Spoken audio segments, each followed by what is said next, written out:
You really shouldn't go live until you have everything set up.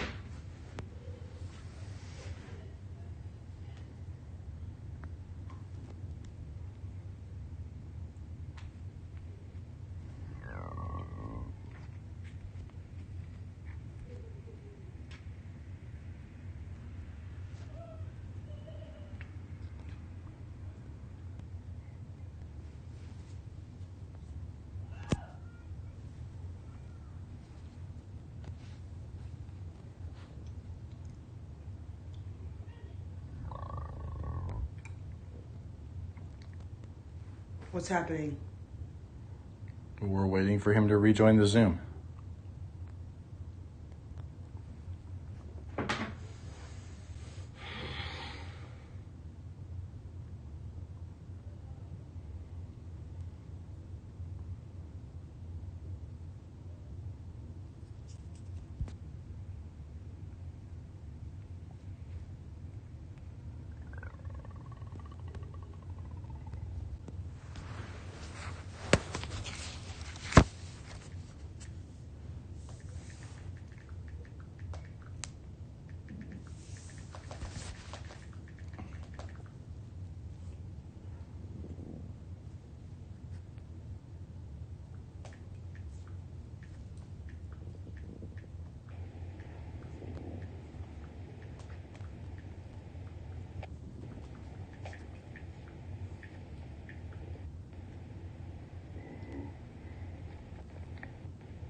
You really shouldn't go live until you have...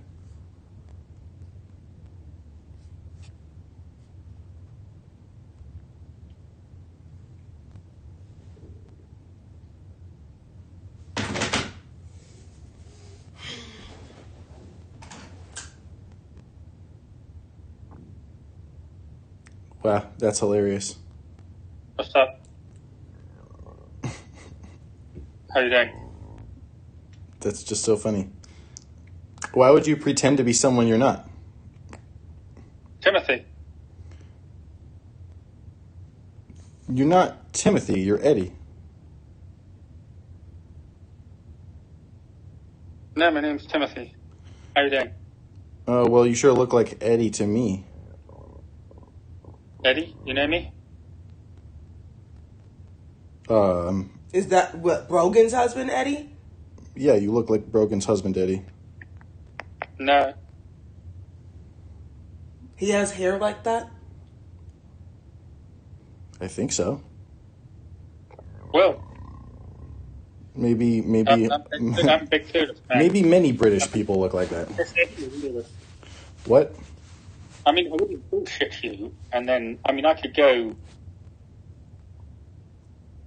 just audio only. Well, no, it's not an issue. I enjoy having people on camera. It just seems to me that you look just like Eddie, Brogan's husband. Who's Brogan? She's the person who owns the chat that you were referring to when you were about to ask me that question before. Oh, okay. Well, no, man, I don't know. Oh, okay. I'm gonna go have a cigarette. Okay. I don't know, man. But I mean, I presume that if I was going to pretend to be someone I'm not, I wouldn't show you my face, would I? I mean, that's a fair point, unless you were, like, gaslighting the fuck out of me, right? Well, I'm not out to gaslight anyone. All right, good. I'm not. If I was going to be, whatever. I mean, I don't know if you got beef with this guy, but I wouldn't. Oh no, I like Eddie. That. Okay, well, I would tell you. I would tell you if I was. Oh, okay. Because if you like this guy, I would tell you if I was. Because I'm just telling you the likeness is uncanny. That's all. well, I can't comment on that, man. But all I can say is, if I was going to, I would be pretty damn stupid to show you my face if I was trying to. If you knew me as somebody else, and I then went and showed you my face, then that'd be pretty damn stupid, wouldn't it? I mean, That's a logical person's way of viewing it, yes, and I agree with you, but many people don't operate out of logic all the time. But there would be no need for me to do that, would there? Because, I mean, I could just go audio only and you'd just be like... Well, that's what you had been doing, so that was part of why I had that thought. Yeah, but now I'm not, so, you know. Oh, okay, yeah, I understand. And basically, we're here, I don't know, but basically I'm here in England. I haven't had a haircut for months. Okay, I understand. Because we're not allowed to have a haircut in England anymore because it's fucking coronavirus bullshit, so... Right. If you're talking about this guy, there's a lot of people with long hair and beards. I mean, it's a lot more than that. I'm just, you could be his stunt double, okay? Cool, man. Okay, fine. But if you're not him, then that's irrelevant. Okay, but I mean, if you don't like this guy, then... No, I told you I do like him. Okay. Well, if you like him, then I wouldn't have any reason to bullshit, would I? I certainly hope not. I mean, over a decade of living on the internet has taught me to distrust and verify. Okay. Well, that's fine. I mean, I don't really know what to say. I don't really know what to say, man. But I still want to believe. Okay. But I mean, I was added.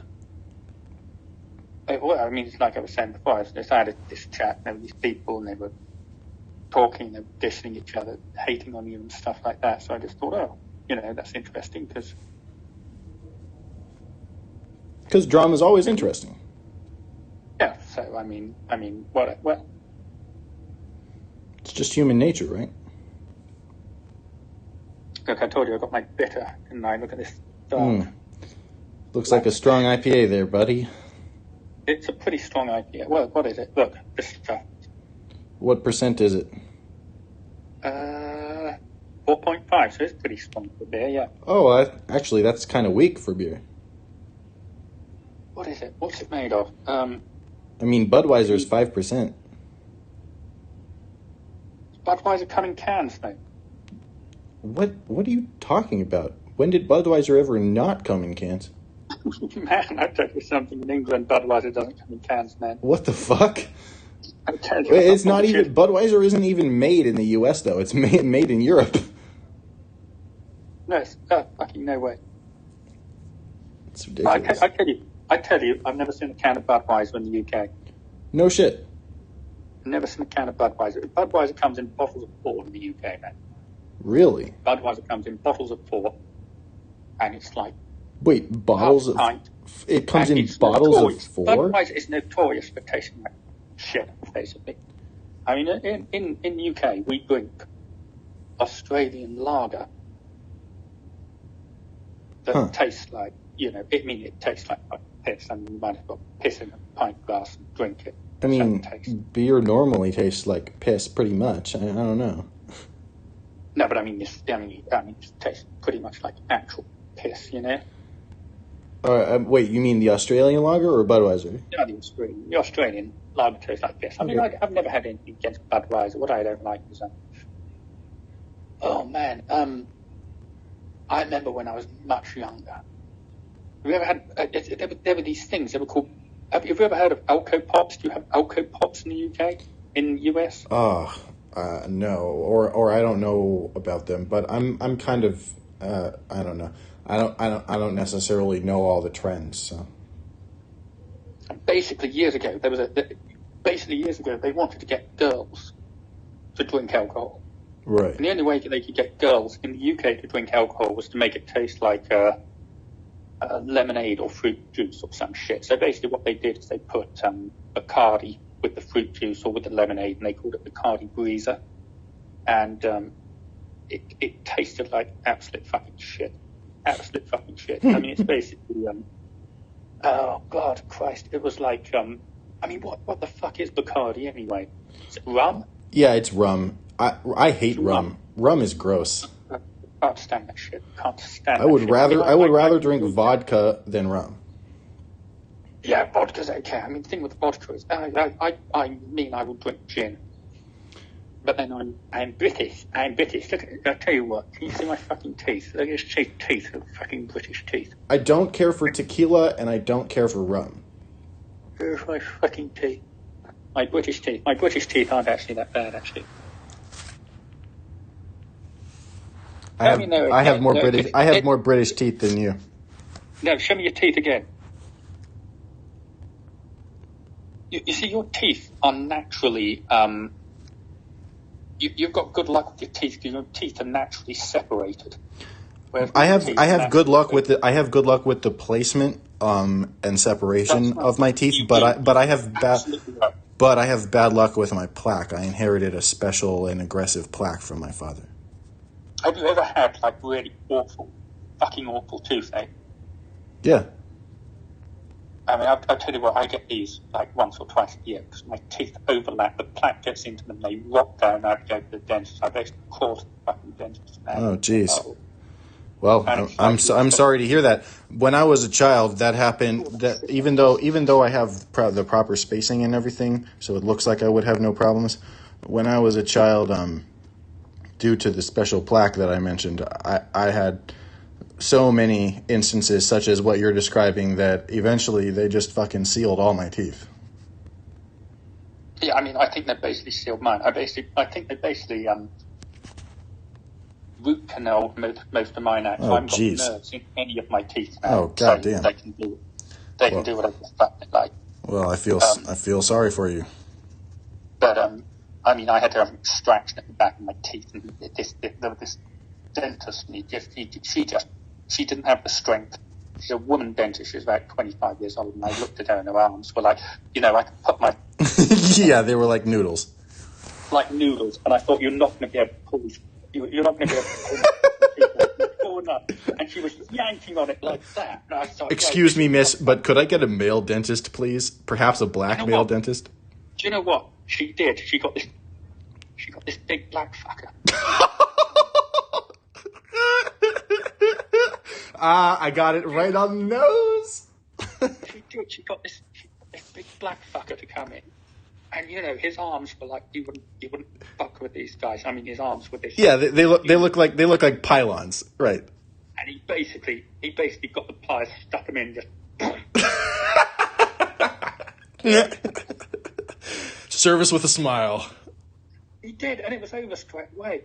That's great. That's all you need. Honestly, that's great. But, he looked like this. He looked like.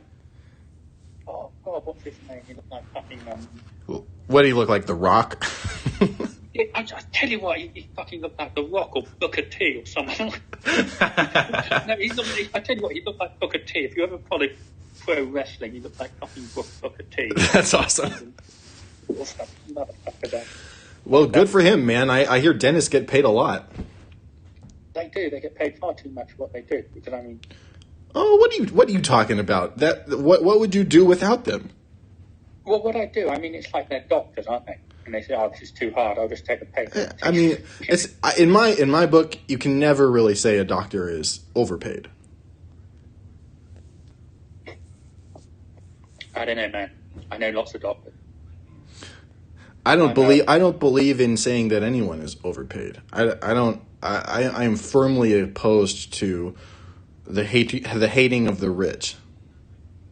Yeah, absolutely. But you envy.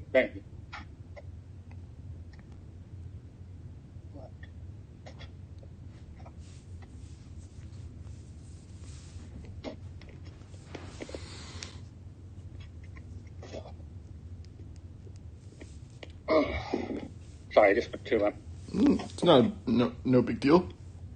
I just want to find myself another beer. I got you.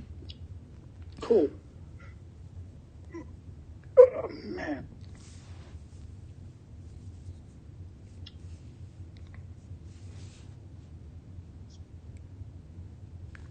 Yeah, man. Yeah, but no, I've met some doctors. I've met some pretty bad doctors. I mean, some of them. I think the more you get paid, the more eccentric you can be, you know? Right. Like House. You've seen House, right? Well, yeah, I mean, okay, that's a good example. Because, I mean, you have House. House is paid, obviously. House will be paid a shitload of money. Oh, obviously, yes. I want to talk to you about House. Remind me about House. Okay. Obviously, House is paid a shitload of money. Yeah. But somebody who's not paid a shitload of money couldn't be that eccentric, could they? Oh, absolutely not. I mean, even he barely gets away with being himself. Exactly. But the more you get paid, the more eccentric you can afford to be. The more doctors get paid, the more eccentric they can afford to be. Of course. But the reason I want to talk, you know House? You know the guy who plays House? Yeah, Hugh Laurie. That's right. You know he's a British guy. Yeah, I know. You know. Have you ever seen the stuff he's done before? I did see like a couple episodes of the show that he did after House, but I haven't seen any of his work before House. I'll tell you what. Google Hugh Laurie Blackadder, and you will not be able to believe. Wait, it's the same guy. Blackadder?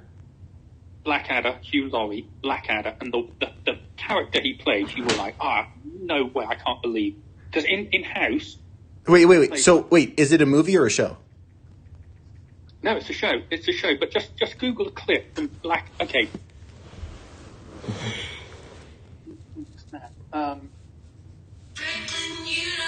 Deidre just Googled it. Hold on. Blackadder goes forth. Yeah, hold on. You just look at the contrast. Damn cold day. Indeed it is, sir, but a very fine one. For I celebrated last night the encyclopedic implementation of my premeditated orchestration of Demotic Anglo-Saxon. No, didn't catch any of that. Well, I simply observed, sir, that I'm felicitous. Since during the course of the penultimate solar sojourn, I terminated my uninterrupted categorization of the vocabulary of our post-Norman tongue.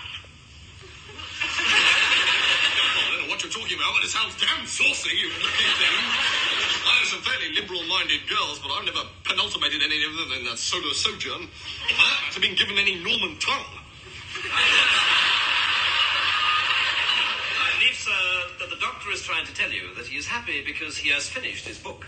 It has apparently taken him 10 years. Yes, well, I'm a slow reader myself.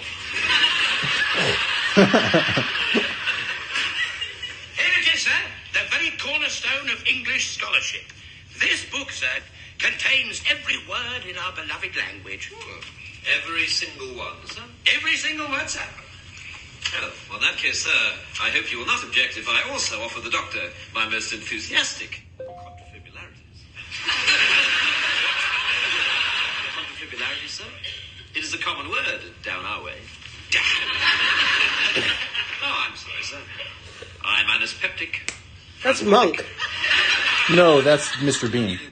Mr. Bean. LOL, you just thought Mr. Bean was Monk. That's fucking hilarious. Don't they look alike, though? The mole? They're a bit like him. I don't think so, but yeah, I guess they do. All right, let me just finish the last, 8 seconds of this clip. Compunctious to have caused you such pericombobulation. All right. Okay, Mr. Bean. that looks good, but not as good as House. I know, but can you believe it's a completely different character, isn't it? And Oh, that's yeah. Basically, all that guy. That's basically all Hugh Laurie was known for in the UK. He just played characters like that, Yeah, like the comic relief star on a fucking soap opera, basically. Well, he was playing George IV. He was playing what? He was playing George IV. Oh, was he? Oh, he's the king.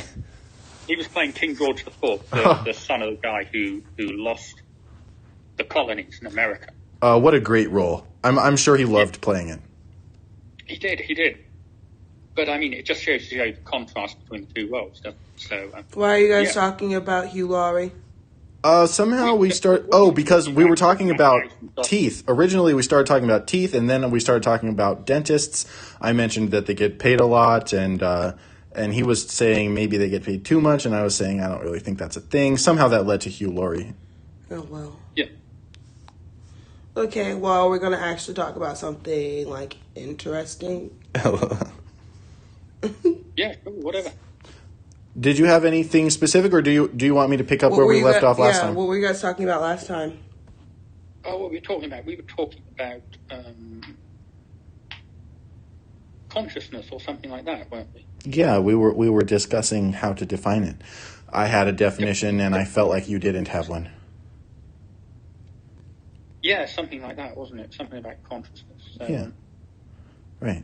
So, if you don't mind, go ahead and define consciousness for us, if that's Well, we something. did that last week. Did we going to do that again? Well, I didn't- If we can do that again, we might as well pick up where we left off. And I can't Well, really yeah, remember. I mean, but I don't remember exactly where we left off, except I do remember I didn't ever hear what I would consider to be a definition of consciousness from you. Man, oh God, I'm trying to think back to last week. We I mean, can that's- we can that's pull up the several video. bits We there, can man. pull up the video if you want. Consciousness. It was something about, you were saying, do you agree that everything has consciousness, wasn't it? Well, yeah, because I think energy is the definition of Oh, consciousness. yes, I remember that now. Energy is the definition of consciousness. Then we said something about, oh God, how do we, no, we did get somewhere. We did get somewhere. And I'd like to pick up on it. Where did we get to? I wish I could remember what you're referring to. I mean, we could pull up the video, but all I remembered was that we didn't really get much of anything accomplished. Right, no, because it was quite short. We had to cut it off. Didn't Yeah, we got cut off. Yeah, I don't remember what happened though. I think Deidre came out. You had to spend some time. With something like that. Yeah, something like that. Yeah, cool.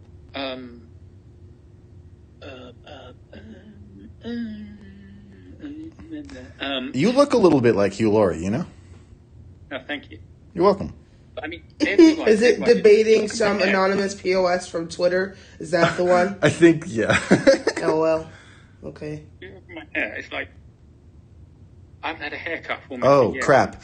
Oh, dude. So we have to redo it anyway because I didn't do a sound check on that video, and so there's no audio to the video. LOL. Right. LOL. Oh God, it was something about consciousness, wasn't it? What I just trying to think what I said. Christopher, why don't you just repeat what you said then, and then maybe he will Yeah, think it's a of good it. idea. It's a pretty good idea. Okay. I mean, my basic belief. So, my belief comes from my analysis of a lecture by Daniel Dennett, who is a philosopher who focuses on the topic of consciousness, and in his lecture, he was talking about how there's a thing called the Cartesian theater, which we invented a term for, and the term is used to describe, or the definition of Cartesian theater is the theoretical place where our consciousness exists and looks out into the world from our body. But science has so far concluded that such a thing doesn't exist since it hasn't been able to locate it by any of the means available to us so far. So, but logic seems to indicate, nonetheless, logic seems to indicate, to me at least, that there must be some sort of Cartesian theater that defies our current ability to detect it, because otherwise, how would we have the first-person experience of being conscious? So, based on that assumption, my conclusion is that since the current technology cannot detect whatever the Cartesian theater is in reality, we are probably approaching the problem with the wrong mindset or the wrong outlook, or asking the wrong question, or asking the right question in the wrong way, or perhaps we have wrong definitions of things like what it means to be conscious. So what's the right mindset then? Well, the best guess that I have, and mind you, it is a guess, is to postulate that based on the equation E equals mc squared, the fact that all energy is potential matter and all matter is potential energy seems to indicate to me, and coupled with the fact that there are two things. One is that there are heavy metals which are crucial aspects of my body, which is one thing that gives me pause for contemplation. And then another thing that gives me pause for contemplation is that there is technically no exact boundary between where my body ends and where anything else begins. So given those two quandaries, those two conundrums, my conclusion, rudimentary and speculative as it is that all matter is conscious, because there is no such thing as not being alive. There are just lesser and greater states of being. If I die, I'm still matter, aren't I? You are still matter, and you aren't any less matter after you're dead than you are now. It's just pathetically less organized, to the point where you're never going to exist again unless somehow someone reassembled you. But if I die, am I not conscious? Am I conscious? I'm not conscious, am I, if I die? No one actually knows. It's impossible to answer, but I would speculate that you aren't conscious because you no longer exist, yet your component materials are still conscious to the degree that they were conscious before they created you. But no one's actually come back from the dead to tell us one way or another, so who the fuck knows what actually happens? Well, no, but I mean, so you discount, like, the near-death experiences then? Well, what do you mean I discount it? I was talking to, Deidre, she said no one's come back from the dead, but I mean, do you discount the... Yes. I don't consider a near-death experience coming back from the dead. What do you consider it then? Because I tell you what, I'm fascinated by near-death experiences. Oh, me too. I mean, they're pretty interesting. I consider a near-death experience probably to be something that comes very, very close to death, but obviously it didn't cross there's a line that has to be crossed when you actually consider a person to be dead. A line that they cannot come back from. If you're capable of coming back, then I think inherently you didn't cross that line. An analogy I would make is like, if you take a Van Gogh and you burn it, or no, that's a little bit too extreme. Can I just say something? Can I just come in here? Yeah. Okay. I think with a near-death experience, there is the idea that that a lot of people, if you've read any near-death experiences, a lot of people who experience a so-called near-death experience see an image of Jesus. Have you heard of that? I have heard of that from mostly from religious people, yes. Yeah. Okay, so a religious person comes close to death. They see an image of Jesus. My personal hypothesis about that is that there's Well, let him finish. Okay, well, I would say, if you see an image of Jesus, what I'd say is, what does Jesus look like? Because if Jesus looks like a white, blonde guy, which is our image of Jesus, that's obviously not what Jesus looked like, is it? Because there's no way that Jesus was a white, blonde man. Mm-hmm. And if he looked like anything, he would look like a Middle Eastern person. He would look Egyptian. Mm-hmm. Absolutely, exactly. He would look Egyptian. So if somebody comes along, if somebody has a near-death experience and they see an image of Jesus, and Jesus looks like the Western cultural image of Jesus as a white guy, blonde hair, then that's not Jesus, is it? That's not what Jesus No, looked like. I think that if anyone comes back from a near-death experience claiming to see some some blonde, blue-eyed Jesus, they probably just came back from like some kind of dream that they had that was mostly coming from their own subconscious. I think what happens in that case is because you imagine death. I mean, if somebody pulled a gun on you and put it to your head, that would be a traumatic experience, wouldn't it? Yeah. Mm-hmm. Because you would think, holy fuck, I'm about to die. And the idea, if somebody pulled a gun at you and if somebody said, I'm going to shoot you, and fuck shit, be a very terrifying experience. So I think what the brain does when faced with death, yes, is that there is an automatic mechanism in the brain, right, the survival mechanism, but it's not a survival mechanism, which calms you. Mm-hmm. And I think that's what these near-death experiences are. So you see these images of Jesus, and then other people see these departed relatives, and they calm you and help you to prepare for death. And that's why I think that ultimately death is nothing to be feared. And I expect when everyone, that's not to say that there's an afterlife or anything like that, but I expect that probably when somebody experiences death, when they're very close to death, they will experience those quite calming hallucinations, you know? Oh, okay. I mean, I understand your view. I just don't believe that conclusion follows from that premise logically. Christopher is really triggered by death, so of course he wouldn't. Okay, well, tell me about that, yeah. Well, in my view, I have a view very similar to yours, except from the same premise, I draw a different conclusion. So my hypothesis about what happens when a human body, or probably any living thing, but especially humans, since we have more consciousness stories about that at least, is when a human body thinks it's about to die, when the machine that is a human body registers the signal of I am going to die soon, imminently. Yeah.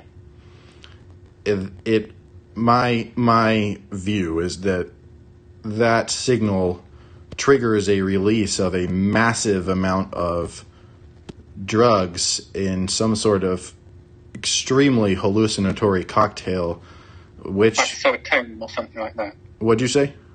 Serotonin. Yeah, serotonin, LSD, you name it. But whatever it is, it's powerful as fuck, and it basically subdues you while you die so that you can't be insane while you die. Because dying is something that would naturally drive you insane. And I don't share your view. Hey, I need to say what my conclusion is and how it's different from yours. I don't share your view that is a reason not to fear death. I only share your view to the degree that I agree that fact about life eases the pain of dying itself, but only the physical pain, not the psychological trauma. Well, it eases... Do you accept that your mindset now, you're a young guy. So if you were faced with death, that would obviously be a tragedy. I don't feel young. Okay, but physically, how old are you? Physically, I don't feel young. He's going to be 26, right? I'm 25. Okay. Let me just put it this way. If you died tomorrow at 25, right, that would be considered a tragedy. People would say, fuck, he was only 25, that's too young.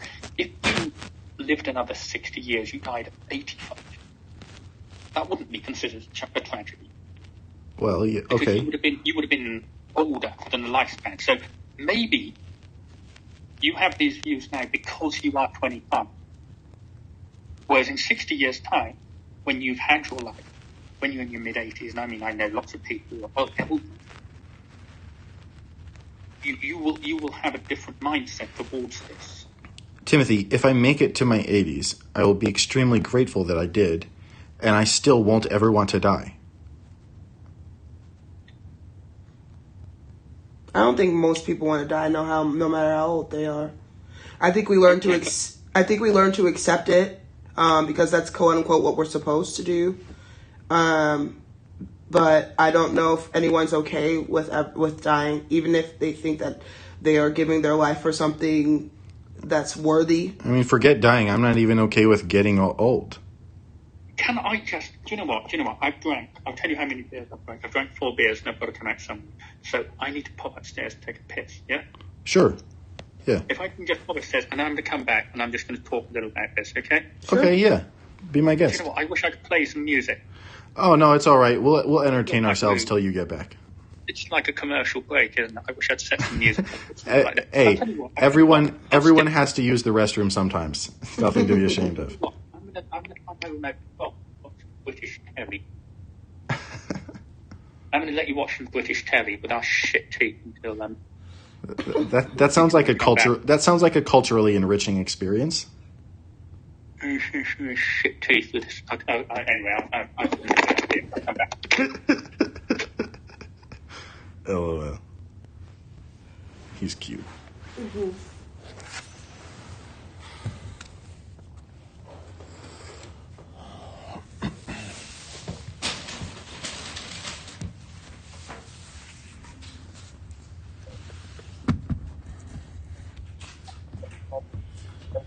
God damn.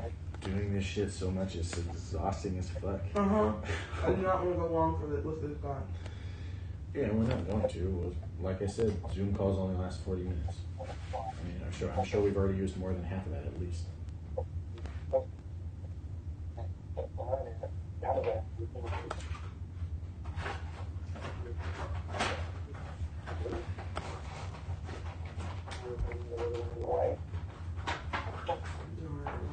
I'm lying to imagine. Okay.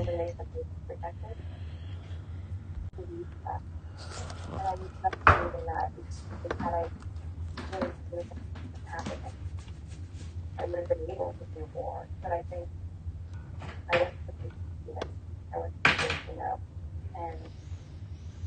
and now we're actually on the other side. You actually not survive, but thriving. This and miracles. I think that all of the things that I was hoping for. Hey, still there? How much anime I didn't watch with you. Hey, he's back. That was a quick piss. You know what they're playing? Yeah, you really. I hope you didn't hurt your penis. You really hurried. Yeah, no, that's fine. Do you know what they're playing? Is bloody Harry and Meghan. Fucking shit. I've had enough of Harry and Meghan. Dear God. Oh, I saw a perfect. As Hey, an aside, I saw a perfect. As an aside, Harry and Meghan. I don't know why you Americans are so obsessed. Bloody royal family. You got rid of it 300 years ago. No. We're obsessed because she's American. Yeah, but she's only famous because she married. No, she was famous before that.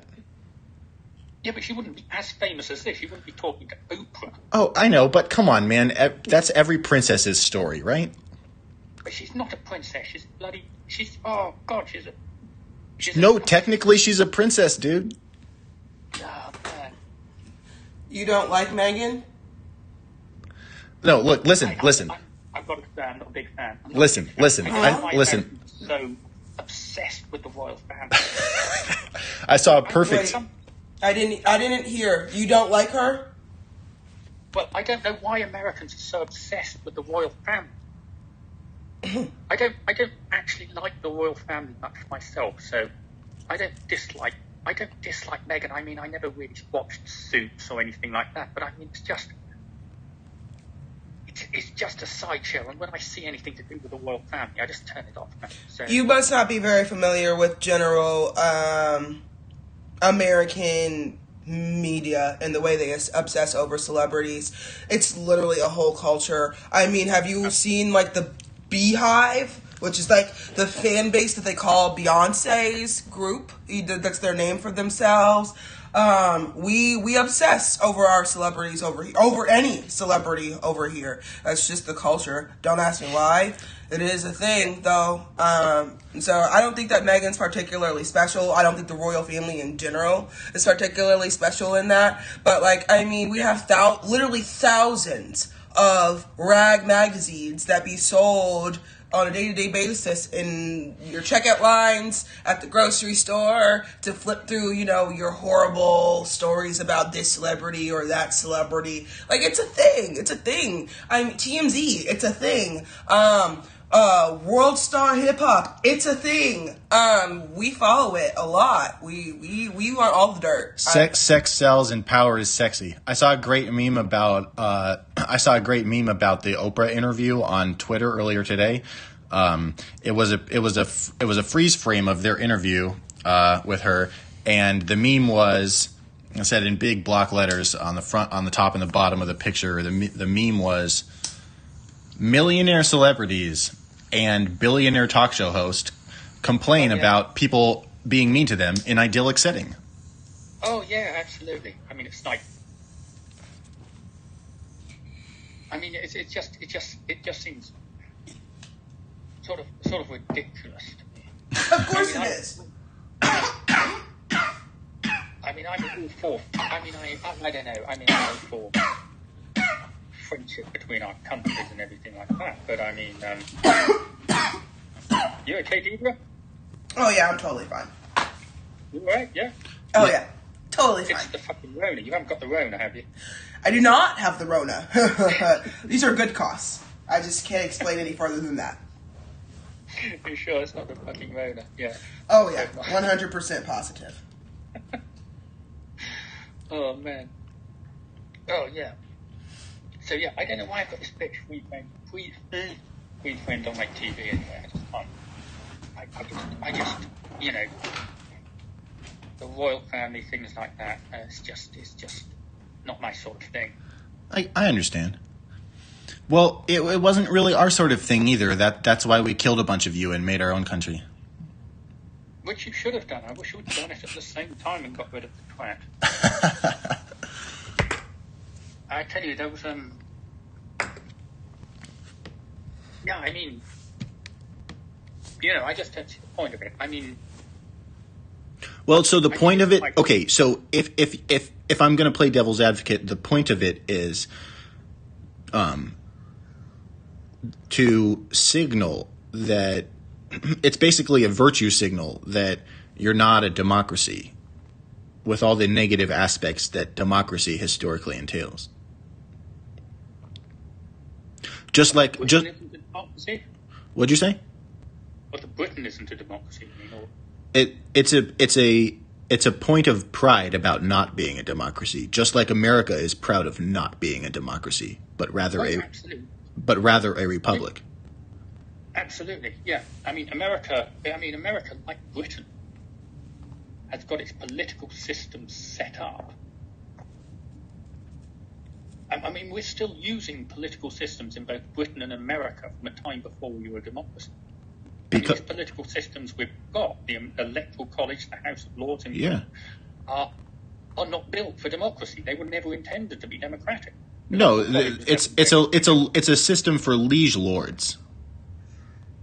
Absolutely, and I mean, I think the American president is the ultimate has the same lord. power as an 18th century king, basically. Yes, and that is intentional. Yeah. We wanted to concentrate the power at the top as much as we could, whilst still having a mechanism for removing that man. Yeah, I mean, at least at least you can remove your president, as they did. Indeed. And I always think for both of us, both Britain and America, or the world, the key date, which you don't hear, is 1688. What happened in 1688? Okay, in 1688, it's very obscure, but I'll tell you why it's important. It's very obscure. In 1688, in Britain, King James II was deposed by King William III. And as soon as King William III came into power, he decided that he was going to do things differently. And prior to 1688, if you were a politician and you fell from power, you were killed. You had your head cut off. Holy shit. Well, I mean, you must have heard of Henry VIII and Thomas Cromwell and people like that. So what you're telling me is that George III is the progenitor of modern. Well, no, it's William III. I'm sorry. William III. I forgot the name. I'm sorry. Yeah, it's William III. He decided, we're not going to do this thing. I'm going to rule by advisor. And from that moment on, he said, right, if a politician falls from power, they'll retire on a pension. Right. And that meant that although it wasn't the start of democracy, it meant that it was the start of decency. It was the start of decency because it meant that you could speak your mind. Right. It was the beginning of freedom of speech. being killed. And when you can speak your mind and say what you think without fear that you're going to be killed or arrested or thrown in prison or anything like that. That is literally the William III tradition is literally the spirit in which America was founded. Absolutely. Absolutely. You're totally right. I couldn't agree more. And I'm very happy that you just educated me about that. It's not every day that I learn something so interesting. It was called the Glorious Revolution. Look it up. It's Glorious Revolution. The glorious indeed. It's like, it's kind of like the opposite of the fucking French Revolution, right? Absolutely. Oh God, whilst we're on the subject of interesting things, you heard of the Franklin Bible? You know what the Franklin Bible is? No, I only know what the King James Bible is. Okay, the Franklin Bible, Benjamin Franklin. Ooh. Oh, no, I do know what the Franklin Bible is. He took out everything that didn't make logical sense, right? That's right. He took out everything that didn't make logical sense. He took out all the miracles, everything else. I think I want to write my own revised edition of the Benjamin Franklin Bible. But what were you saying? Yeah, that's what he did. He wrote the logical definition of the Bible. He Right. just put in everything. He took out everything And put it in. that wasn't possible. Yep, he included only the things in which he thought could logically be placed into a context that was coherent. That's right. And that's only the words. He only put in the words of Jesus and the words of The moral teachings. Paul. Yes, exactly. He only put in the moral teachings. And you know what? I've read it. It's much better. I'm sure it fucking is. Much better. I mean much better. It's much more inspiring. It makes much more sense. I'm sure it's a better read. Everything. Yeah. I mean, The only thing it would be inferior to the original Bible. The only category in which I would assume it would be inferior to the original Bible is that it would be it would inspire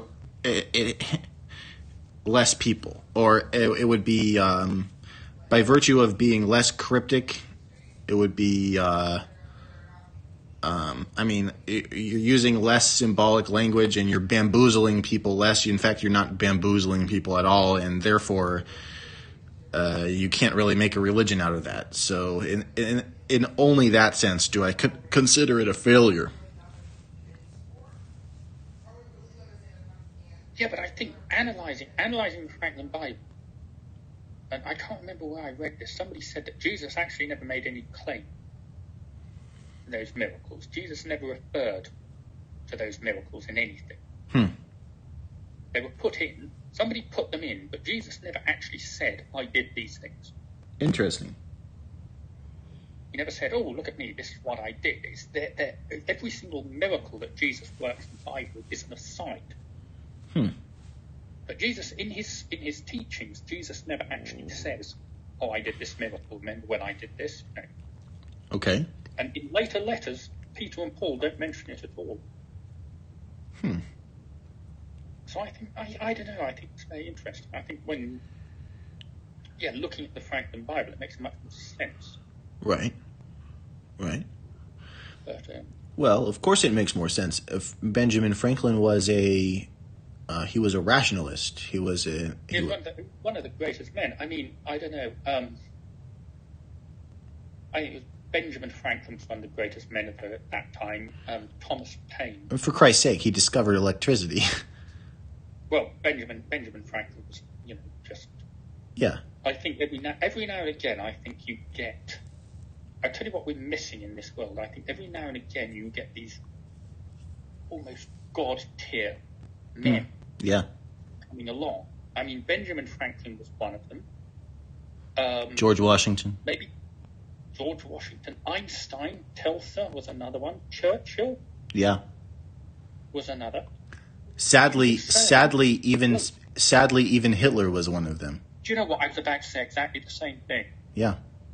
Hitler was certainly one of them. But I can't think. Can I think of anyone in the last 70 years who was comparable with those men? And I'm just trying to think. Anyone in the last 70 years? Christopher Hitchens. Yeah, but his impact. He didn't live. No, man. See, He just didn't live long enough. I don't know. I've got problems with Hitchens, man. I disagree with him massively on many things, but I think he was the same tier of quality. I don't know. Oh gosh, what is it? Hitchens.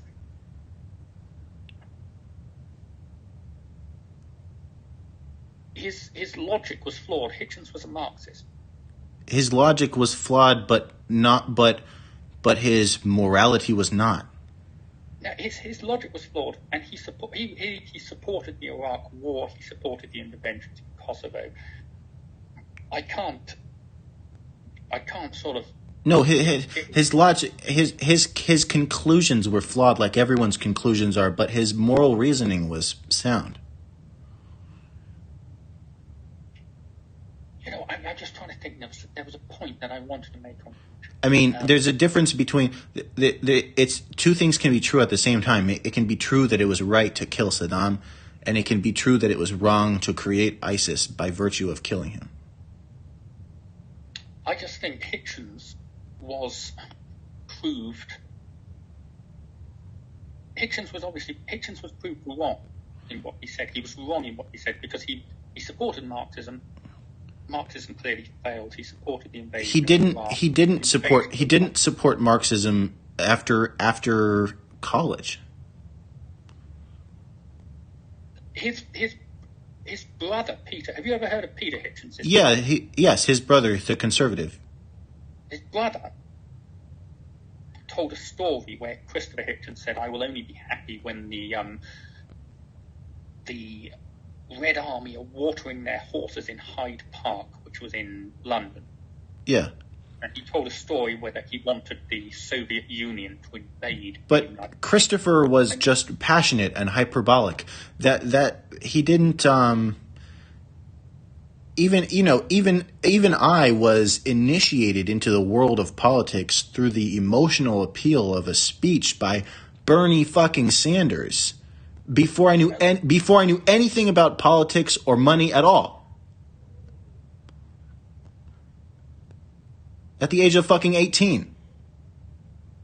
I tell you, do you know what? I think I had a similar experience because when I was 18, I met this guy. You might not have heard of him. He's a very famous British politician. He's called Tony Benn. Okay.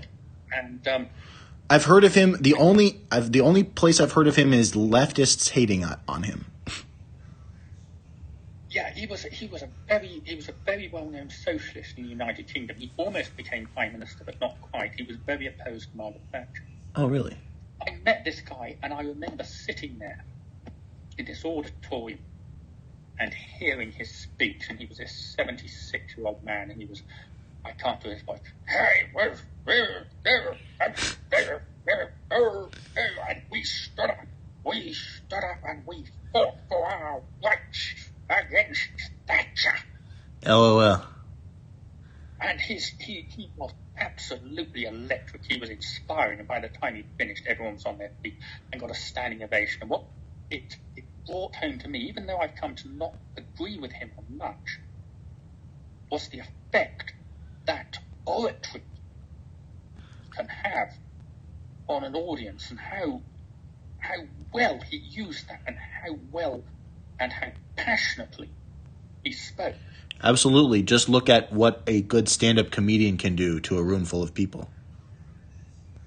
Well, absolutely. I mean, oh gosh, yes. I mean, when I was sort of basically, I've never been cool. When I had a group of friends, we were all trying to be cool back in my 20s. We all worshipped Bill Hicks. And we listened to his comedy, and his comedy was like, for us, the gospel. You know. Okay. And the things that he said were like, oh my God, that is so true. That is like the gospel. You know, what he's saying is you know, but I mean, we've just sad like people in, 21 or 22 or something like that. But right. Now I look back on Bill Hicks and I think, well, he wasn't right. But the way he spoke and the way he held the room was, that's all I take away from him now. All I'm impressed by him now is the way that he could hold the room, and the way that he could,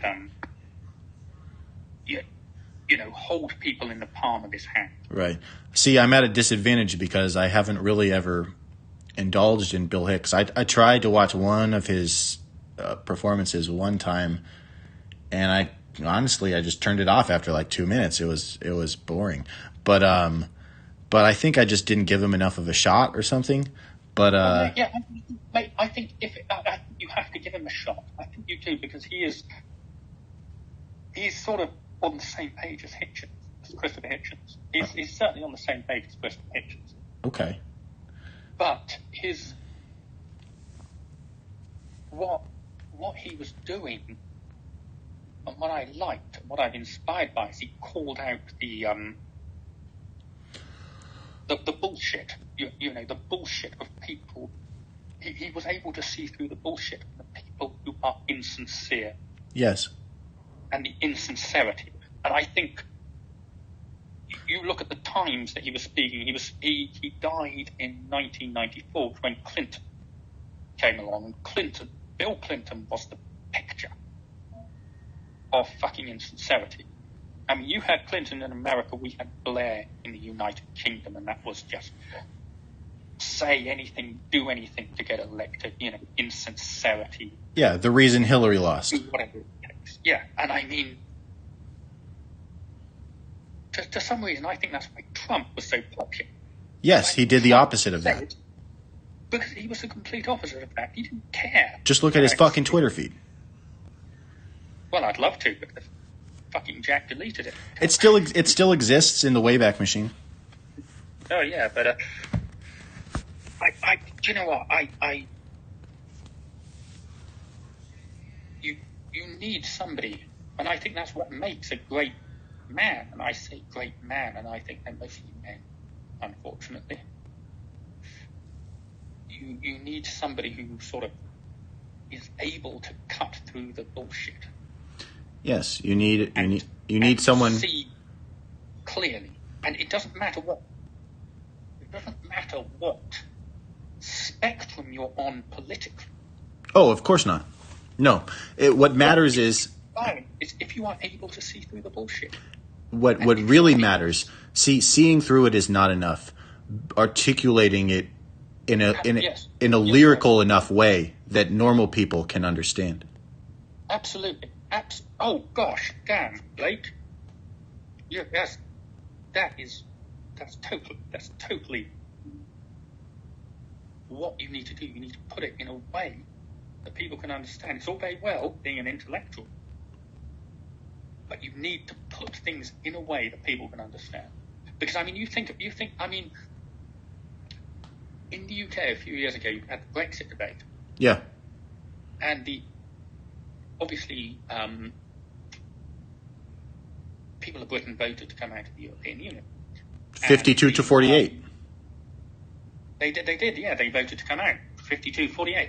And the argument from the Remain campaign was that the people didn't understand. Yes, the argument was, you're stupid, you're racist, shut up. Exactly. But they said, crucially, you don't understand what you were voting for. And my response to that, taking on what you've said, would be the people have a right to understand what they are voting for. If people, you imagine you buy a house, yeah? Right. You buy a house. Okay, you buy a house, you need lawyers, don't you? Yes.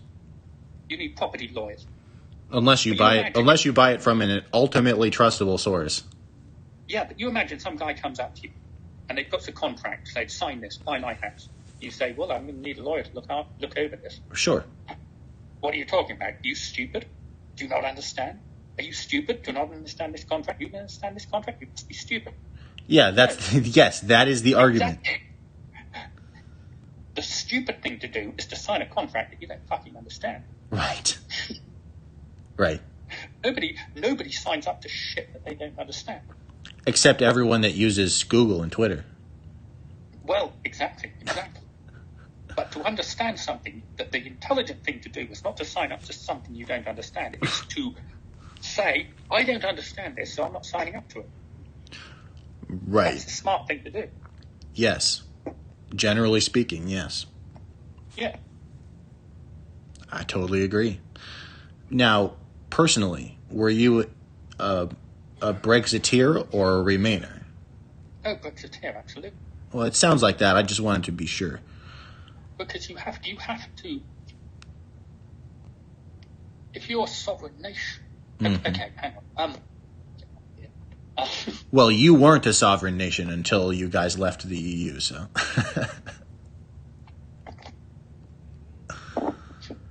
Well, no, we weren't. But okay. I'll tell you something because I'm going to be fair on the EU here. Yeah. EU is made up of 26 member countries. I don't know if it's 26, but it's something like 20-something. Okay, you take a country like Lithuania, and you look at the history of Lithuania. You take the history of Lithuania. Lithuania is a tiny little country. Historically, Lithuania has always had to ally itself with a major power. If it doesn't ally itself with a major power, if it tries to stand alone, it gets crushed. Yeah, it'll just be a battlefield. Like it did with Russia. It was 70 years. Yeah. And Russia just stamped on it and annexed it. So I can understand that Lithuania, a tiny little country like Lithuania or Belgium or Estonia or Latvia or whatever, would want to ally itself with a more powerful nation like Germany. Of course. So I can understand that. But Britain, you look at where Britain is geographically, we don't need any... In theory, we don't have any business with Russia. Well... Russia doesn't threaten us. Right. The emotional reasoning from the Remain side goes something along the lines of, we have a responsibility to these poor, weak countries to be their white saviors. Yeah. Yes, absolutely. Right. They're saying that you've got these bigger countries and they want to... These bigger countries are trying to look after these smaller countries. Right. And if we leave, what are they going to do then? Exactly. And so that's the argument. But Britain has never really... I mean, no one's ever relied on... Nobody in Europe ever really needs to rely on Britain. I mean, get my perfectly well without Britain. Britain doesn't need... Yes, it was a gaslighting lie in order to get you to submit and relinquish your sovereignty for forever rather than ever trying to get it back. Yeah. Of course. That's what leftists always do. Well, I mean, in this case, leftists always try to undermine the nation state. That's location, isn't it? I mean, that's the thing. That's the watchword here. And I mean, you've got Biden in the United States with globalization.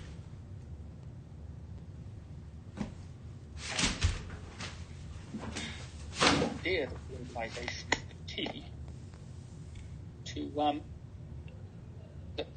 it's the key to everything, but it's not. The opposite is true. It's a nation state. Go back to nation state.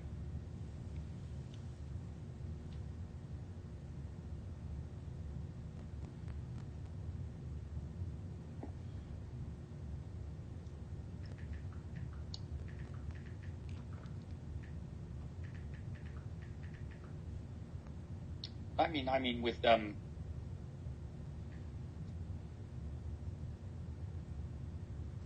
globalization, it's the idea that everyone comes together. It's culturally, we are not the same. Culturally, you can't merge these nations together. You can't force these nations together. We can live in peace and harmony and friendship, but we cannot merge ourselves together and pretend that we are essentially the same country. Right. With our vastly differing history and historical outlook. Yeah, so I draw a distinction between globalism and globalization. I view globalism as the destructive leftist ideology, which you're referring to, and then I view globalization as just sort of a more passive sort of natural phenomenon of mechanization.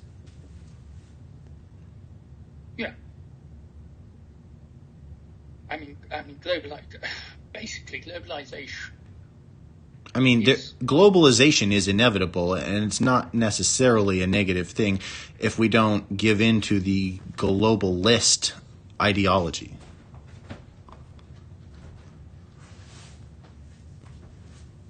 Yeah, but I mean, basically globalization depends on you having countries like China, which are dictatorships which can suppress their people. Wait, does it depend on that? Oh, I think it does. I think it depends on a huge amount. I mean, I always thought that China was the engine room of globalization. Well, I do think it. I mean, I do think it could happen without that. It can't happen without having some countries which exploit their own people and stamp on their own people and basically force their own people to work for whatever 20 pence an hour or 20 pence a day to produce these goods for the West, undercutting the American, British, and the homegrown industries. I mean, that's what Trump was fighting about. Timothy, that is, so that's not necessarily a bad thing that that all the production and manufacturing jobs are being done by the people that will do those jobs for the least amount of money. Still there. I'm sorry? Hello?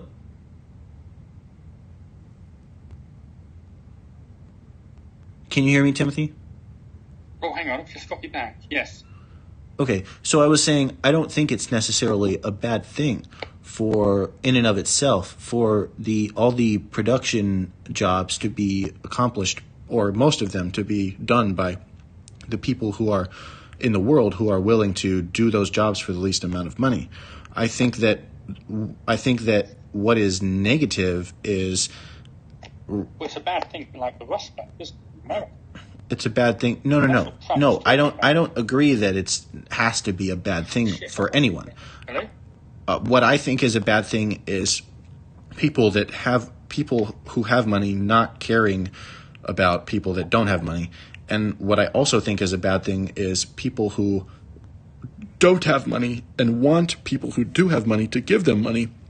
I think it's wrong for poor people to expect for rich people to help them without a reward. But I think it's wrong for rich people to not help poor people. Does that make sense? Yeah, absolutely. But I mean, that's. I think what you've got in China, the culture in China is one that just simply doesn't care about its own people. I mean, it's never been centered towards democracy. It's never meant freedom. It's a very live and let live style of culture with oppressive atheism at the top. I mean, it's not an individualist culture. It's a collective culture. It's not individualist. It is and it isn't. It's weird. It's definitely a communism. So there are many collective aspects to it, but there are also gigantic aspects of freedom that kind of don't exist here. So and it's not necessarily a good thing, but I had a friend who spent some years in China, and he was talking to me, and he said that he saw a kid get run over and killed by some person in their car or motorcycle or something, and the person that killed the kid, they just paid the parents of the child that died, and that was the end of it. There were no police did not get involved. No, they don't, because it's just that's the kind of culture it is. Right. Well, I mean, what else could the parents have done? The parents couldn't have done it. Well, they had no recourse, essentially. Exactly. I mean, unless you have, it's all based on who you know over there. If you're an important person, then people can't fuck with you because you can make their life a living hell. But that's all it is.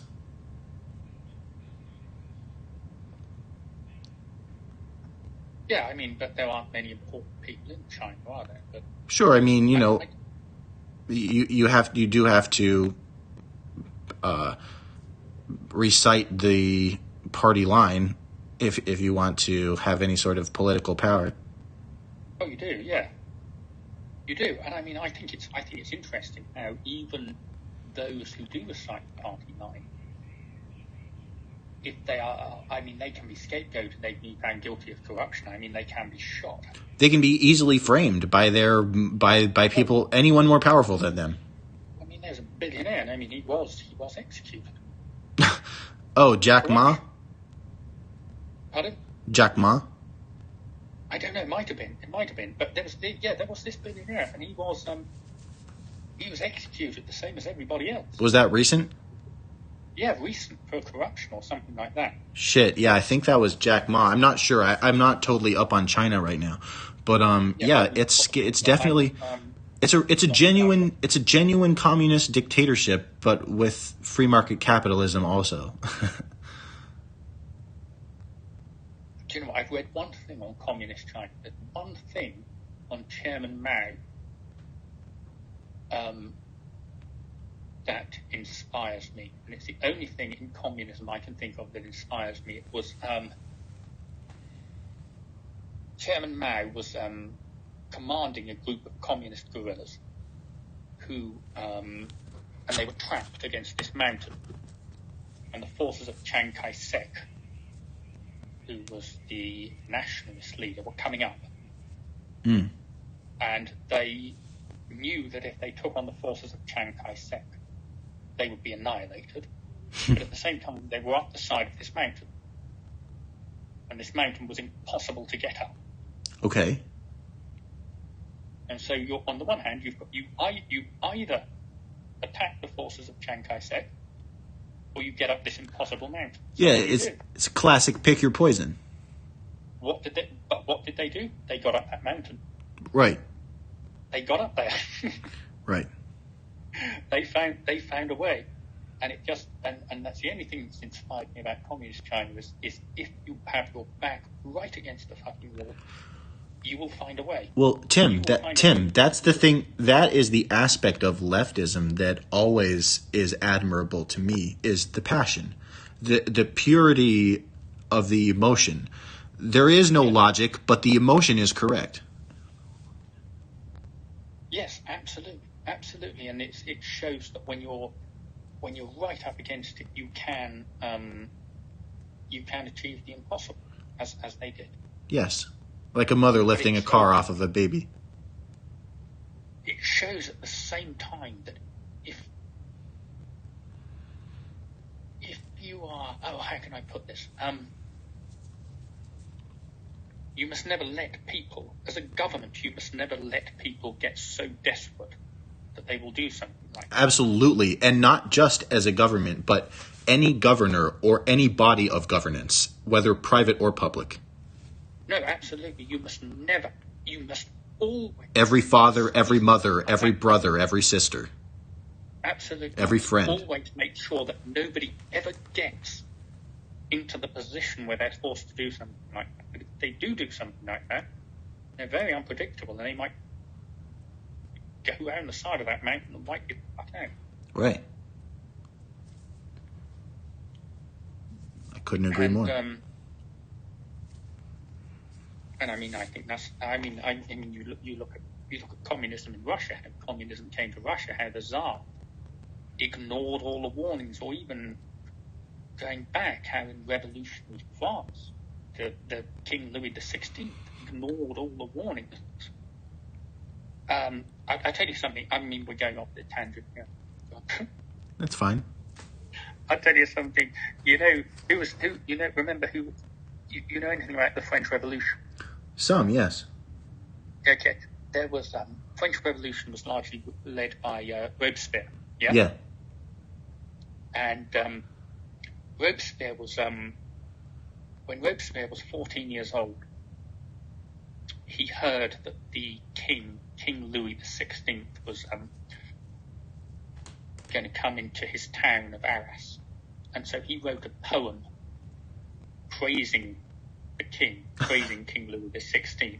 But it was a really long poem, and Robespierre had put loads of effort into it. And so this carriage drew up to hear his poem, and Robespierre steps out. He starts reading his poem, and halfway through it, obviously King Louis XVI decides, oh, this Earn's a piece of shit. He motions to his cab driver, and the cab driver drives away as Robespierre is reading his poem. Robespierre trails off his poem and watches him go and goes, I'm going to get that motherfucker.